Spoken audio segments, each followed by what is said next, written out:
Hi, I'm Meg Taylor, news editor of the Valley Star. This is a preview of the 5th edition of the campus newspaper. Our first story today is my story in the news section. A Long Island middle school teacher is suing her school district for $3 million for unlawfully firing her after a private photo of herself was leaked without her consent. Our next story today is from our multimedia editor, Mickey Shaw. She wrote a profile on a homeless student here on campus. So Mickey, what can you tell us about this student?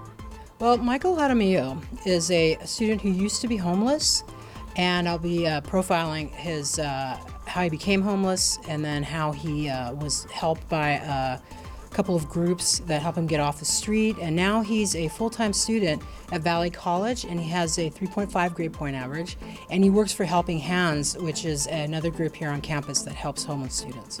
Are the groups that assisted him Valley groups? No, the first one was not. It was a private group, activist group that helps homeless, primarily young people. And then Helping Hands is a Valley College organization. Thank you, Mickey.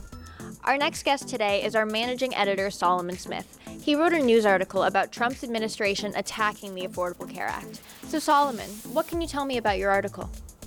Well, the article that I'm writing about is about the Trump administration's new attack on the ACA, the Affordable Care Act, colloquially known as Obamacare.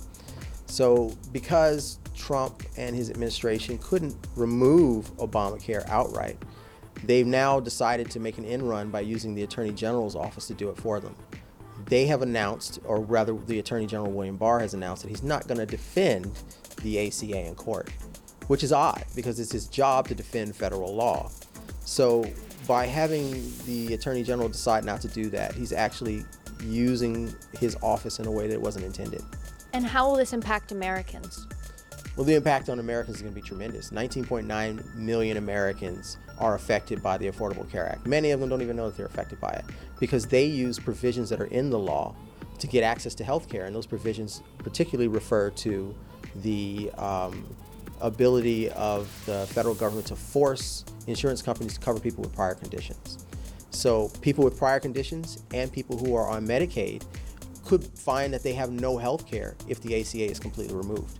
And the Trump administration intends to not only remove the ACA, but they have no plan to replace it. So we're talking about millions of people not having health care and no plan to help them in the future. Thank you, Solomon. That's all for our preview of the 5th edition. Tune into our YouTube channel next week for our next preview. Also, make sure to like, comment, and subscribe to this video and check out our Twitter page @Valley Star News. I'm Meg Taylor. Thank you for watching.